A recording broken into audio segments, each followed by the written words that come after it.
తీసుకోండి. తీసుకోండి పిన్ని గారు. ఒక్క నిమిషం. సరే అమ్మా. హారతి తీసుకోండి పిన్ని గారు. పిన్ని గారు, హారతి. నువ్వెప్పుడొచ్చావు? నేనెక్కడికెళ్ళాను? వెళ్తే కదా రావడానికి. మీ పిచ్చి గాని నేను వెళ్ళిపోవడం ఏంటి పిన్ని గారు? ఈవిడికంటే భర్త దుబాయ్లో ఎవరితోనూ ఉండడం వల్ల కాస్త వెర్రి తలకెక్కింది. మీకేమైంది ఫిక్స్డ్ నెక్ అంకుల్? రేయ్ మెడలు తిరగనోడా, నీ పేరేరా అది? నీ సంచి జారిపోయింది, చూసుకోరా. నేనెక్కడికి పోలేదు. మీరెప్పుడొచ్చినా ఉంటాను. ఎన్నింటికి పేరంటో? సాయంత్రం 6ంటికి. తప్పకుండా రమ్మా. తప్పకుండా వస్తాను. ఇంట్లో దేవతలాంటి కోడలుంటే ఎవరూ లేరు, రారు, ఉండరు అంటావేంటమ్మా? ఇంత లక్షణమైన కోడలు ఎంత అదృష్టం ఉంటే వస్తుంది? దీపం పెట్టే దిక్కే లేదన్నావ్. మరి ఈ అమ్మాయి ఎవరమ్మా? చూస్తుంటే నిజంగానే కాస్త తిక్కల మేళంలో ఉంది. ఎవరైనా పచ్చగా ఉంటే ఓర్వలేదనుకుంటా. చిచ్చి. నీది ఈ వీధేనా? అయితే నిన్నెవరు శుభకార్యాలకి పిలవకూడదు. పదోదినా. అమ్మా మాత, ఎరా మెడలు తిరగనోడా, సరిగ్గా చూడరా. మా ఇంటి మహాలక్ష్మి, మా అమ్మ ఇంట్లోనే ఉందిరా. అర్థమైందా?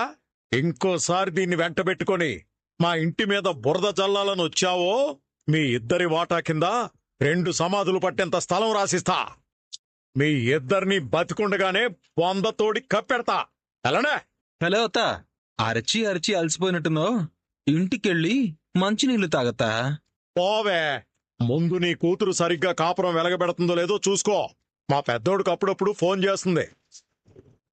నీ అల్లుడికి తెలిసిందనుకో, నీ కూతురు బతుకు ఏమవుతుందో చూసుకో. వదినా, అంత లోపలికి రండి. పద.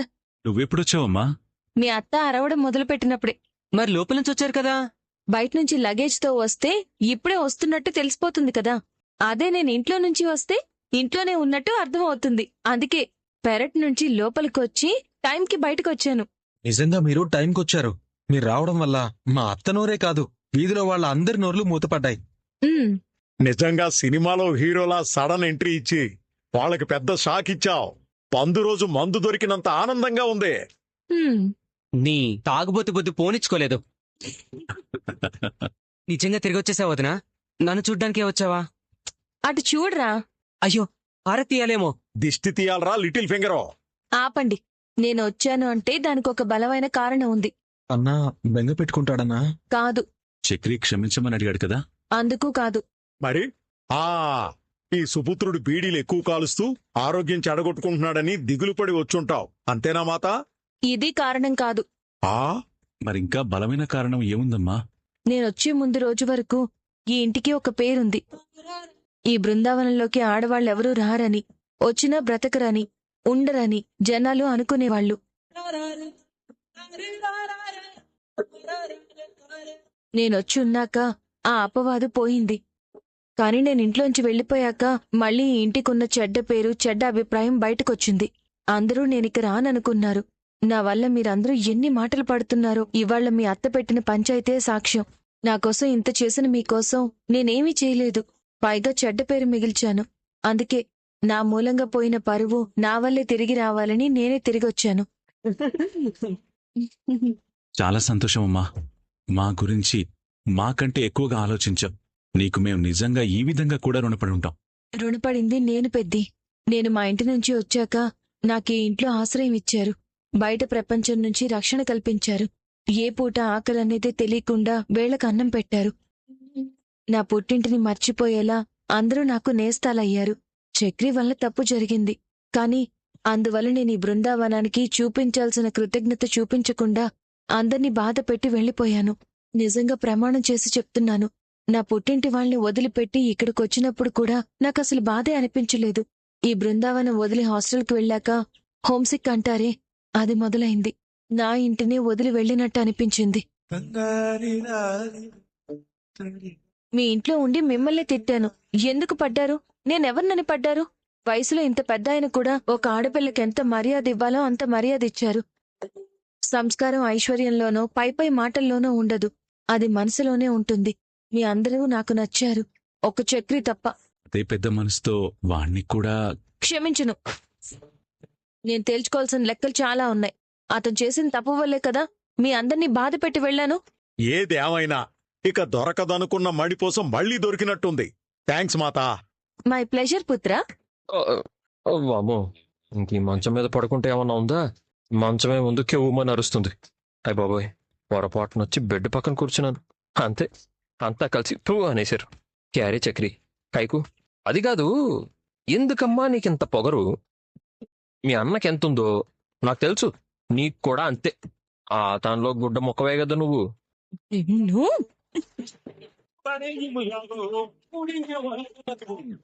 గదిలోకి వస్తే అడ్డమైన వెధవల్ని తీసి పాడేసినట్టు తీసి పాడేస్తావా? ఎంత చెప్పినా దిగిరావా? ఏంటమ్మా నీ స్పెషాలిటీ? సారీ చెబితే చెప్పించుకోవాలి. నేనేమన్నా గిచ్చితే గిచ్చి పిచ్చుకో అని అన్నానా? ఏం చేయమన్నాను నేను? పాపం బిడ్డ, అందరూ చీ అంటే ఏమైపోతాడో అనే ఆలోచన రాలేదా? కోడి మెదడు. హ? ఎప్పుడు నిన్ను చూశానో గాని తల్లోయ్, మీ అయ్య కుమ్మాడా, మీ అన్న కుమ్మాడా, ఆ పిల్లకోడు కుమ్మాడా, కిడ్నాపర్లు కుమ్మారా, ఆఖరికి మా ఇంట్లో అడుగుపెట్టి మా ఇంట్లో వాళ్లతో కూడా కుమ్మించావు కదా తల్లి. నీకో దండం, ఇకనైనా రావచ్చు కదా. చూడు, నీ గొంతు కంచులా వినపడక మా బృందావనం ఎంత సైలెంట్గా ఉందో. మా కన్నాగాడు, మా నారాయణ నీ చేత తిట్లు తినక పాపం పసివాళ్ళు ఎంత అల్లాడిపోతున్నారో. మా అన్న కాదు, మీ ప్రియాతి ప్రియమైన పెద్ది ఏం చేసినా కమ్మగా ఉందని తినిపెట్టేదానివి. ఆఖరికి ఆయన చేసిన ఉప్మా కూడా లొట్టలేసుకుంటూ తిన్నావు. అలాంటి మీ పెద్ది కోసం కూడా రావాలనిపించట్లేదా? ఆఫీస్కి వస్తే గెంటేస్తావు, హాస్టల్కి వస్తే ఎగరకుండా తంతావు. మొత్తానికి గెట్ అవుట్ అనడం మాత్రం కామన్. అసలు ఎలా చావాలి నీతో? ఏంటి నీ బోడి గొప్ప? పెద్ద నీ రూమ్కి రావడం తప్పైందా? మరి నీ ఇంటికి వచ్చినప్పుడు నీ బెడ్రూమ్లో పడుకోమని మీరే అన్నారే. ఇద్దరం ఒకే గదిలో పడుకున్నాం కదా. ఈసారి మీ గదిలోకి వస్తే అంత పెద్ద గొడవ చేసావు.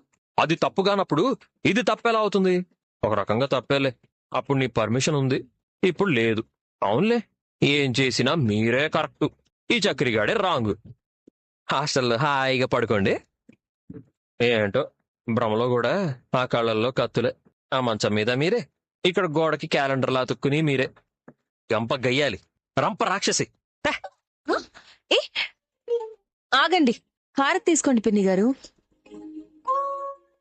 ఏయ్ బుస్సు, ఇది నువ్వే అని నాకు తెలుసు. మ్మ్. ఉమ్, ఏంట్రా ముంగిసా, నీకు వెనకాల కూడా కళ్ళున్నాయా? అంత పర్ఫెక్ట్ గా చెప్పేశావు. నా కళ్ళు మూసేంత సాహసం నువ్వు తప్ప ఇంకెవ్వరూ చేయరు. ఓమ్మో, ఏంటి మొహం పున్నమి వెన్నెలలా వెలిగిపోతుంది? అరే, మీకు నవ్వడం కూడా వచ్చా? ఏ, నేను మనిషిని కాదా? నువ్వు మనిషివైనా నీ నవ్వుకి మాత్రం ఖచ్చితంగా కారణం నేనే అయ్యుంటాను. చూసావా, నాతో ఇలా ప్రేమలో పడగానే నీ మొహంలోకి నవ్వు తీసుకొచ్చాను. That is Shailu. ఈ నవ్వు కారణం నువ్వు కాదు బుస్సు, మరింకెవరు? మహాలక్ష్మి గారు. తానెవరు? మా చక్రి భార్య. అంటే మీ వదిన? వదినే కాని నేనెప్పుడూ అవిన్ని తను అనే పిలుస్తుంటాను. నాకలా పిలిస్తేనే గౌరవంగా అనిపిస్తుంది. ఇన్ని రోజులు తను లేకపోయేసరికి సమస్యల మీద సమస్యలొచ్చాయి. అందరూ ఎగతాళిగా మాట్లాడడం మొదలుపెట్టారు. మళ్ళీ మా ఇల్లు పాత బృందావనం అయిపోతుంది అని బాధపడుతుంటే మహాలక్ష్మి గారు మళ్ళీ మా ఇంట్లో అడుగుపెట్టారు. అంతే, ప్రాబ్లమ్స్ అన్నీ తీరిపోయాయి. మా బృందావనానికి మళ్ళీ కలొచ్చింది. అందుకే ఈ నవ్వు, ఈ ఆనందం. మంచిది, బాయ్. ఏయ్ బుసు, ఎక్కడికి? ఎక్కడికెళ్తే నీకెందుకు? అదేంటి? నీ ఆనందానికి కారణం నేను కాదని చెప్పావు కదా. ఇక నేను నీ పక్క నుండి ఏం చేయాలి? నీకు ఆనందంగా అనిపించిన వాళ్ళ దగ్గరికి వెళ్ళు. అయ్యో, ఈ హ్యాపీనెస్ కి కారణం తనే కాదు, నువ్వు కూడా. కానీ ఆ ముక్క ముందు చెప్పలేదు కదా. అంటే చెప్దామనుకునే లోపే నువ్వు అలిగి వెళ్ళిపోతున్నావు. సరే, ఇదంటే ఓకే. నిన్న రాత్రి చాటింగ్ చేయమని చెప్పాను కదా, ఎందుకు చేయలేదు? నేను చేద్దామనుకునేసరికి నైట్ అయిపోయింది, చూసుకోలేదు. అన్ని కారణాలే. అయినా నువ్వు నాతో ఎందుకు చాటింగ్ చేస్తావు, నాతో ఎందుకు మాట్లాడతావు? మొదటి నుంచి నేనంటే నీకు ఇష్టమే లేదు. నీకు ఇష్టమైన వాళ్ళతోనే నువ్వు హ్యాపీగా ఉండు. ఏయ్ బుసు, ఏవుడా, ఇది మళ్ళీ అలిగింది. దీని కోపం ఎలా పోగొట్టాలి? రావాలి, అందరూ రావాలి. నేను తినాలా అన్నయ్య? అదేం ప్రశ్నరా? తిని ఎవరి కోసం బతకాలి? అదేం మాటలరా? ఎర్రగడ్డకి ఏ కిలోమీటర్ దూరంలోనూ ఉన్నట్టుంది. ఏయ్ అట్లేరా. చూసావా, నేను అందరికీ అడ్డుగానే ఉన్నాను. కూర్చోరా, ఇప్పుడు ఎవరికి అడ్డుండదులే. అన్నా, వీడికి ఏదో ముసల్దయ్యం పట్టినట్టుంది. తాగి తాగి సచ్చినోడెవడ పట్టినట్టున్నాడు. ఏంట్రా చక్రి? అంతా భ్రమ. ఏంటి అంతా మాయ, మాయా అంతా కల, రంగుల కల, కదలని శిల, కప్పేసిన వల. కలేంటనయ్య? అంతా ఏంట్రా? అంతా అంటే ఎంత? సర్వం జగన్నాథం. రేయ్, జగన్నాథం, విశ్వనాథం, రామనాథం, సింగినాథం ఏం పేర్లు రాయివి? ఏమైందనయ్య? మహాలక్ష్మి ఇందుగలదు అందులేదని, ఎందెందు చూసినా అందందే కలదని ఇందాక గదిలో కనిపించింది. ఇప్పుడు కన్నా పక్కన కూర్చున్నట్టు కనిపిస్తుంది. అంతా ఊహ, సకలం మాయ. మిస్ అయిందని ఫీల్ అవుతున్నాను కదా, ఇంట్లో తిరుగుతున్నట్టే కనిపించింది. కనిపిస్తోంది చూడండి. చొరకత్తుల్లాంటి ఆ చూపు, మూసినంతసేపే బాగుండే ఆ నోరు, తెరిస్తే రేయ్, వద్దురా. నాకే మతిపోయి మతి మందగించి మతి భ్రమించిందని అనుకుంటుంటే సేమ్ భ్రమ సేమ్ టైం నీకెలా కలుగుతుందన్నయ్య? సరిగ్గా చూడరా ఫుల్లు. మహాలక్ష్మి ఎప్పుడో వచ్చింది. నా జీవితంలో నవరసాలు పండించే సిట్యుయేషన్ ఇదే మొదటిసారి. చెత్త సోది మనకెందుకు పెద్ది? ఆకలేస్తుంది, అన్నం పెట్టండి. అలాగేమ్మా. మహా ఎప్పుడొచ్చారు? గెస్ట్ గానా గోస్ట్ గానా? ఛీ, వచ్చిపోతారా? వచ్చి ఉంటారా? ఉండి వెళ్తారా? వెళ్లకుండా ఇక్కడే ఉంటారా? రేయ్, నీ ప్లేట్ పట్టు. ఉండు నారాయణ, నేను కలని, ఊహని, మాయని, భ్రమని కన్ఫర్మ్ చేసుకునే పనిలో ఉన్నాను. కన్నా, ఓవర్ యాక్షన్ చేయొద్దని చెప్పు. క్షమించారో లేదో మేడం ఒక్క మాట అడిగి చెప్పరా కన్నా. ఇలాంటి వాళ్ళని జీవితంలో క్షమించనని చెప్పరా కన్నా. సూపర్ గా చెప్పావమ్మా. నా ఫుల్ సపోర్ట్ నీకే. మీరేమైనా తక్కువ? కష్టాలు మేకలకు వస్తాయి, కోళ్లకు వస్తాయి, మనుషులకు వస్తాయి నారాయణ. అందుకే మన తప్పులన్నీ క్షమించి మళ్ళీ మన ఇంటి మహాలక్ష్మి వచ్చేసింది. అక్కడ ఆపకపోతే ఇక్కడ తినడం ఆపేస్తా. రేయ్, నోరు మూసుకుని తిను. తినేటప్పుడు మాత్రం నూరుతారు. అలాగే ఆనందంగా తింటాను. రేయ్, అది నాదిరా. మరి నాదేదే? ఇది అబ్బా, పచ్చిమిర్చి ఇది ముద్దు ముద్దుకే వస్తుంది పెద్ది. తీసి పక్కన పెట్టేయమ్మా. ఆ పనే చేస్తున్నాను. వీడినా లేక పచ్చిమిరపకాయనా? నువ్వు తినరా. నన్ను క్షమించి వచ్చారో లేదో అదొక్కటి చెప్పమనన్నయ్య. పెద్ది, ఈ జీవి ఇంట్లో నుంచి ఎప్పుడు వెళ్తున్నాడు? ఈ ప్రాణి ఇంట్లో నుంచి వెళ్ళిపోతానంటేనే నేనొచ్చాను. ఎలాగో ఈ పూట గడిచిపోయింది కదా, రేపు సూర్యుడు డ్యూటీ ఎక్కి 7 గుర్రాల డ్రైవింగ్ మొదలు పెట్టాక నేను వెళ్ళిపోతాను. ఉమ్, ఎక్కడికి వెళ్తావురా? అస్తమిస్తున్న సూర్యుడి వైపు వెళ్తానన్నయ్య. అటువైపు అందరూ చెంబు పట్టుకుని వెళ్తారనయ్య. పోని ఉదయించే సూర్యుడి వైపే వెళ్తాను. నీకిప్పుడు లైసెన్స్ లేదు కదరా. నడిచెళ్ళడానికి లైసెన్స్ ఎందుకురా? ఓ, ఒరేయ్, నార్త్ సైడ్ వెళ్ళాలంటే ఎక్కడికి వెళ్ళాలో చెప్పు, నేను రూట్ చెప్తాను. తమరు సరే, నేను రేపు లేచేసరికి ఆ మనిషి కనిపించకూడదని చెప్పండి పెద్ది. ఏంటేమంటావమ్మా? నేను గెంటేస్తాను. నారాయణ, ఏంటి నాయనా? కారు లేదు, లైసెన్స్ లేదు, ఉద్యోగం లేదు, బయటికి వెళ్తే రూపాయి పొట్టదు. ఎక్కడికి వెళ్తాను నారాయణ? ముష్టి కూడా వేయరు. ఏంట్రా మీరంతా? ఛీ. మళ్ళీ మన ఇంటికి వెలుగొచ్చింది. ఆ, 8 అవుతుంది, ఇంతవరకు ఒక కాల్ లేదు, మెసేజ్ లేదు. లవ్ అంటే ఎలా ఉండాలి? లవ్ చేసుకుంటున్న వాళ్ళు ఎలా బిహేవ్ చేయాలి? ఫోన్స్ మాట్లాడుతూ మెడలు పట్టేయాలి, చాటింగ్స్ చేస్తూ వేళ్లు నొప్పెట్టాలి, ముద్దులు, హగ్గులు, ఔటింగ్లు, డేటింగ్లు అంటూ నన్ను ఇబ్బంది పెట్టాలి. అది కదా లవ్ అంటే, అది కదా లవ్ లో ఉండాల్సిన వాళ్ళు చేయాల్సిన పనంటే. కానీ ఈ బండారావు గాడికి ఏది చేత కాదు. కనీసం చాటింగ్ చేయరాని వార్నింగ్ ఇచ్చినా ఒక్క మెసేజ్ చేసి రావట్లేదు. చా, ఎవరు లేరుగా. ఏం అడగాలి? ఎలా అడగాలి? ఏమని అడగాలి? నాకు చాటింగ్ చేయడం చేత కాదు అంటే ఆ బుస్సేమో వినడం లేదు. నాకేమో అసలు చాటింగ్ చేయడమే రావట్లేదు. ఛా, అసలే కోపంగా వెళ్ళిపోయింది. ఇప్పుడు ఏదో ఒక మెసేజ్ చేయకపోతే అమ్మో చంపేస్తుంది. దాంతో గొడవెందుకు, మెసేజ్ పెట్టేద్దాం. బానే మెసేజ్ చేశాడు, పర్లేదు. మార్నింగ్ పనిచేసింది, మనం కూడా రిప్లై ఇద్దాం. ఇప్పుడు నేనేం పెట్టాలి? మళ్ళీ హాయ్ అని పెడితే బాగోదు. మరి ఏం మెసేజ్ పెట్టాలి? ఆ, ఏం చేస్తున్నావు బంగారం? ఏదో టైప్ చేస్తున్నట్టున్నాడు. బంగారం కొంచెం ఎక్కువైనట్టుంది. వద్దు. నాకు నువ్వే గుర్తొస్తున్నావు తెలుసా? వీడేంటి మెసేజ్ టైప్ చేస్తూ గూడ్స్ ట్రైన్ లో బ్రేక్లు వేస్తున్నాడు? ఏదో ఒకటి పంపించు చావరా, ప్లీజ్ రా. ముందు మనం మెసేజ్ పెట్టి చూద్దామా? హా? వద్దు, వాడు నేర్చుకోవాలి. వాడు చేసేంత వరకు నేను చేయొద్దు. ఉహు, ఇది కూడా మరీ ఓవర్ అయిపోయింది. మరేం పెడదాం?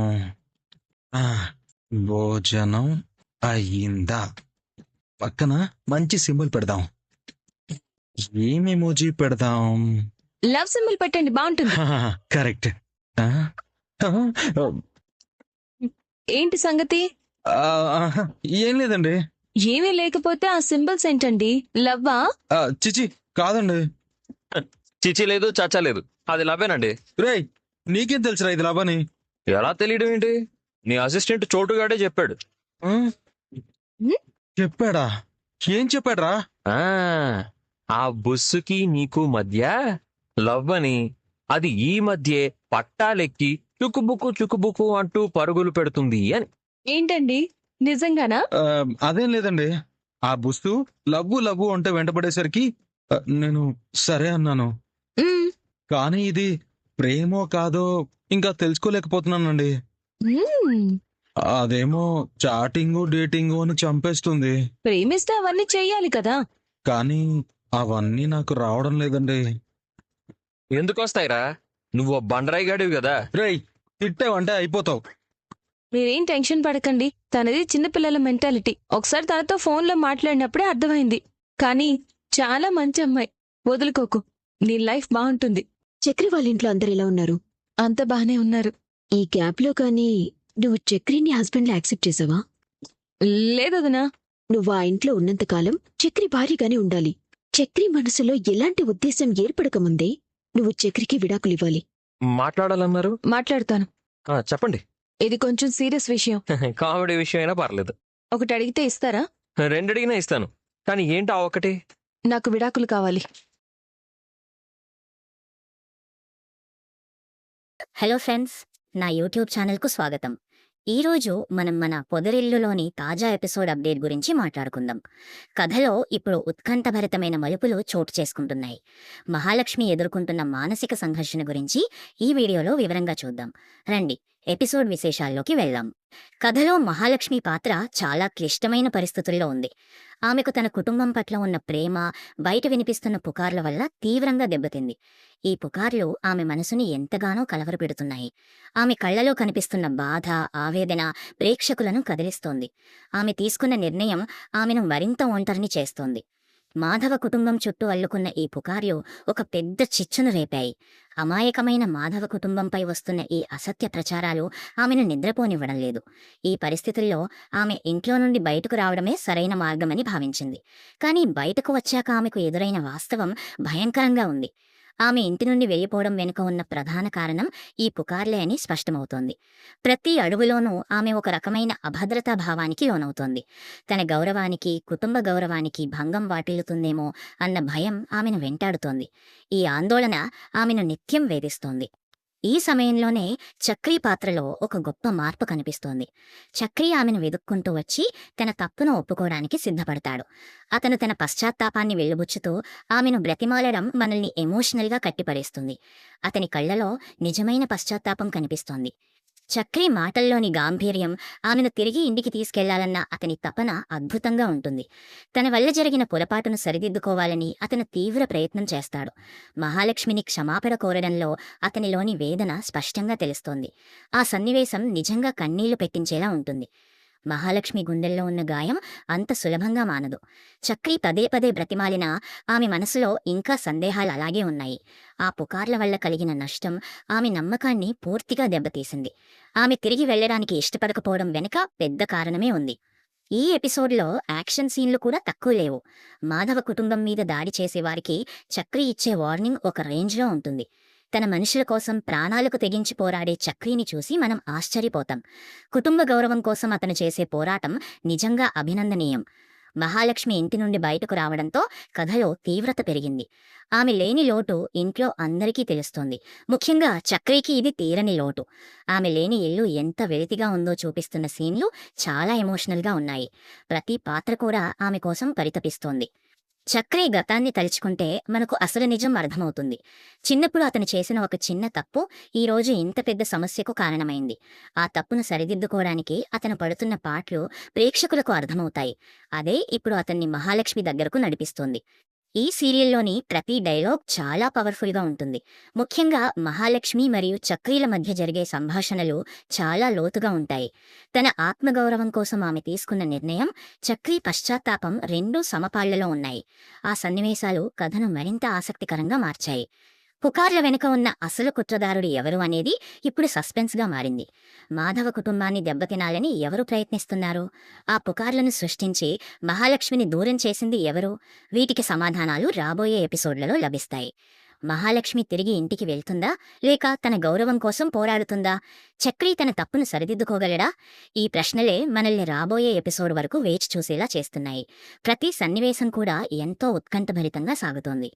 ఇక ఈ ఎపిసోడ్లోని సాంకేతిక అంశాల గురించి చెప్పాలంటే బ్యాక్గ్రౌండ్ మ్యూజిక్ చాలా బాగుంది. ఎమోషనల్ సీన్లలో వచ్చే సంగీతం మనకు ఆ పాత్రల బాధను అర్థమయ్యేలా చేస్తుంది.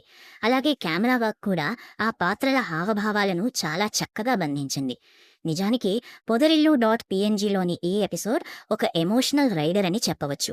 మహాలక్ష్మి పాత్రలో నటిస్తున్న వారి నటన ఈ ఎపిసోడ్కు ప్రాణం పోసింది.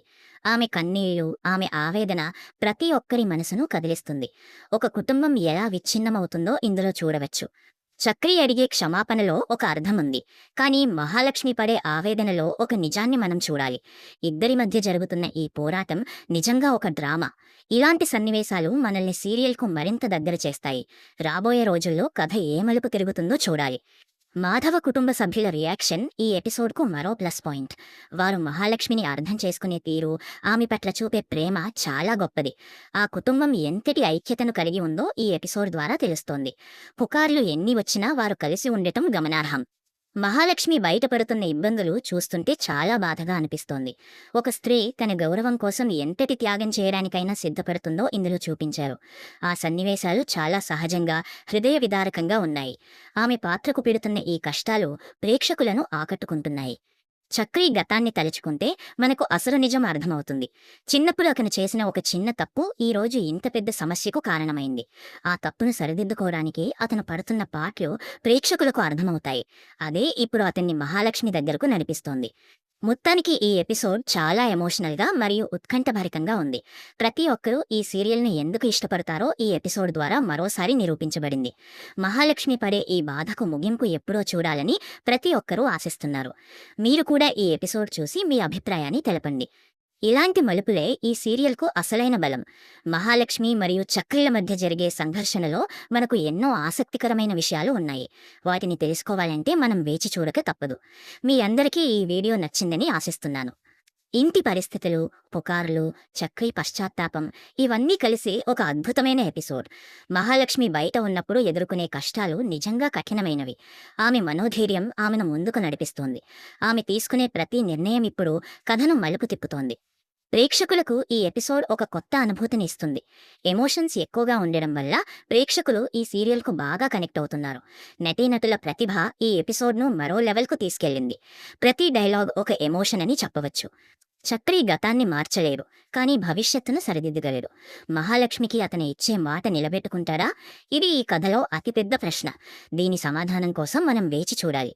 కథలో వస్తున్న ఈ మార్పులను చూస్తుంటే నిజంగా థ్రిల్లింగ్గా ఉంది. ఈ ఎపిసోడ్లో మహాలక్ష్మి క్యారెక్టరైజేషన్ చాలా పవర్ఫుల్గా చూపించారు. ఆమె కేవలం ఒక బాధితురాలి మాత్రమే కాదు, ఒక పోరాట యోధురాలు కూడా. తన కుటుంబ గౌరవం కోసం ఆమె చేసే పోరాటం అందరికీ స్ఫూర్తిదాయకం. అందుకే ఆమె పాత్రను అందరూ ఇష్టపడతారు. చక్రీ పాత్రలో మనకు ఒక రకమైన సాఫ్ట్ కార్నర్ ఏర్పడుతుంది. అతను పడే బాధ, క్షమాపణ కోరే విధానం నిజంగా మనల్ని కరిగిస్తాయి. తప్పు చేయడం మానవ సహజం, కానీ ఆ తప్పును సరిదిద్దుకోవడం గొప్పతనం. ఆ గొప్పతనాన్ని మనం చక్రీలో చూడవచ్చు. పుకార్లో ఎంతటి వినాశనాన్ని కలిగిస్తాయో ఈ కథలో మనం చూస్తున్నాం. ఒక చిన్న అపార్థం ఎంత పెద్ద దూరాన్ని పెంచుతుందో ఈ ఎపిసోడ్ స్పష్టం చేస్తోంది. ఈ పరిస్థితిని మహాలక్ష్మి ఎలా హ్యాండిల్ చేస్తుందో చూడాలి. ఆ భారం ఆమెపైనే ఉంది. మాధవ కుటుంబం పట్ల వస్తున్న పుకార్లు కేవలం అపార్థాలు మాత్రమే. కానీ మహాలక్ష్మి వాటిని నిజమని నమ్మడం వల్లనే ఇంత గందరగోళం ఏర్పడింది. ఈ అపార్థాలు ఎప్పుడు తొలగిపోతాయో అని అందరూ ఎదురుచూస్తున్నారు. అది కథలోని క్లైమాక్స్ను నిర్ణయిస్తుంది. ఈ సీరియల్ డైరెక్టర్ ప్రతి సీన్ను చాలా అద్భుతంగా చిత్రీకరించారు. కెమెరా యాంగిల్స్, లైటింగ్ మరియు ఎమోషన్స్ అన్నీ పర్ఫెక్ట్గా ఉన్నాయి. ప్రతి సీన్ ప్రేక్షకుడికి ఒక కనెక్టివిటీని కలిగిస్తుంది. ఇలాంటి ఎపిసోడ్లు రావడం వల్లే టీఆర్పీ రేటింగ్స్ కూడా పెరుగుతున్నాయి. మహాలక్ష్మి మరియు చక్రీల మధ్య జరిగే కెమిస్ట్రీ ఈ సీరియల్కు మెయిన్ హైలైట్. వారి మధ్య జరిగే గొడవలు, ప్రేమ, బాధ అన్నీ ప్రేక్షకులకు బాగా నచ్చుతాయి. ఒకరినొకరు అర్థం చేసుకునే క్రమంలో జరిగే సన్నివేశాలు చాలా ఎమోషనల్. వారిద్దరి నటన అద్భుతమని చెప్పవచ్చు. ఈ ఎపిసోడ్ను మీరు మిస్ అవ్వద్దని ఖచ్చితంగా చెబుతాను. ఎందుకంటే కథలో వచ్చే మలుపులు అంత ఇంట్రెస్టింగ్గా ఉన్నాయి. మహాలక్ష్మి ఇంటి నుండి బయటకు రావడమే కాకుండా తన గతాన్ని కూడా గుర్తు చేసుకుంటుంది. ఇది ఆమెకు మరో పెద్ద ఎమోషనల్ షాక్. మహాలక్ష్మి పడే ఆవేదనలో ఒక రకమైన గాంభీర్యం ఉంది. తనని తాను నిరూపించుకోవాలన్న ఆమె పట్టుదల చాలా బాగుంది. చక్రి చేసే ప్రతి ప్రయత్నాన్ని ఆమె అడ్డుకుంటుంది. ఎందుకంటే ఆమె మనసు గాయపడింది. ఆ గాయాలు మానడానికి సమయం పడుతుంది. చక్రి తన తప్పును కడగడం కోసం ఎంతవరకు వెళతాడో చూడాలి. మహాలక్ష్మిని ఒప్పించడం అంత సులభం కాదని అతనికి తెలుసు. కానీ అతను వెనకడుగు వేసేలా లేడు. వారిద్దరి మధ్య జరిగే ఈ ఎమోషనల్ డ్రామా నిజంగా అద్భుతం. ఈ సీరియల్లో ప్రతి పాత్రకు ఒక ప్రాముఖ్యత ఉంది. మహాలక్ష్మి, చక్రితో పాటు మిగతా కుటుంబ సభ్యుల నటన కూడా చాలా బాగుంది. అందరూ కలిసి కథను ముందుకు నడిపిస్తున్నారు. అందుకే ఈ సీరియల్ ఇంత పాపులర్ అయింది. పుకార్ల వల్ల ఏర్పడిన ఈ అగాధం ఎప్పుడు పూడుతుందో తెలియదు. కానీ మహాలక్ష్మి తీసుకున్న నిర్ణయం మాత్రం కథను మలుపు తిప్పింది. చక్రి తన పశ్చాత్తాపంతో ఆమెను ఒప్పిస్తాడా లేదా అన్నదే సస్పెన్స్. మనం వచ్చే ఎపిసోడ్ కోసం వేచి చూడాలి. ఈ సీరియల్ ప్రతిరోజు మనకు కొత్త విషయాలను నేర్పిస్తుంది. కుటుంబ విలువలు, గౌరవం, నమ్మకం వంటి విషయాలను చాలా బాగా చూపిస్తున్నారు. మహాలక్ష్మి మరియు చక్రీల మధ్య జరిగే సంఘర్షణలో మనకు ఎన్నో పాఠాలు ఉన్నాయి. అది ఈ సీరియల్ గొప్పతనం. ఈ ఎపిసోడ్లో యాక్షన్ సీన్లు కూడా ఒక రేంజ్లో ఉన్నాయి. తన కుటుంబాన్ని కాపాడుకోవడానికి చక్రి చేసే పోరాటం మామూలుగా లేదు. ఆ సీన్ చూస్తున్నప్పుడు ప్రతి ఒక్కరి గుండె కొట్టుకోవడం ఖాయం. సీరియల్లో యాక్షన్ మరియు ఎమోషన్ రెండూ బ్యాలెన్స్ అయ్యాయి. మహాలక్ష్మి తనని తాను తక్కువ చేసుకోకుండా తన గౌరవం కోసం నిలబడడం చాలా గొప్ప విషయం. ఆమెలోని ఆత్మవిశ్వాసం మనకు నచ్చుతుంది. ఎటువంటి కష్టాల్లోనైనా ఆమె ధైర్యంగా ఉంటుంది. ఆ ధైర్యమే ఈ పాత్రకు ప్రాణం పోస్తుంది. చక్రి పాత్రలో మనకు ఒక రకమైన మార్పును మనం చూస్తున్నాం. పశ్చాత్తాపంతో అతను పూర్తిగా మారిపోయాడు. మహాలక్ష్మిని తిరిగి ఇంటికి రప్పించడం కోసం అతను పడే పాటలు చాలా బాగున్నాయి. అతను నిజంగా ఒక మంచి వ్యక్తిగా మారాడు. ఈ సీరియల్ కథ చాలా ఎమోషనల్ మరియు ఇంట్రెస్టింగ్గా ఉంది. మీరు గనక ఇప్పటివరకు ఈ ఎపిసోడ్ చూడకపోతే ఖచ్చితంగా చూడండి. ఇది మీ మనసును కదిలించడం ఖాయం. ఇలాంటి ఎపిసోడ్లు రావడం వల్లే కథ మరింత ఆసక్తికరంగా మారుతోంది. మహాలక్ష్మి మరియు చక్రీల మధ్య జరిగే ఈ పోరాటం ఎప్పుడు ముగిస్తుందో చూడాలి. వారిద్దరి మధ్య ఉన్న ప్రేమ, నమ్మకం గెలుస్తుందా, పుకార్లు గెలుస్తాయా? దీనికి సమాధానం వచ్చే ఎపిసోడ్లలో తెలుస్తుంది. ఆసక్తిగా ఎదురుచూడండి. ఈ ఎపిసోడ్ షూటింగ్ చాలా బాగా జరిగింది. ప్రతి లొకేషన్, ప్రతి సీన్ చాలా రియలిస్టిక్గా ఉంది. షూటింగ్ సమయంలో నటీనటులు పడ్డ కష్టం మనకు తెర మీద కనిపిస్తుంది. అందుకే ఈ ఎపిసోడ్ ఇంత సక్సెస్ అయింది.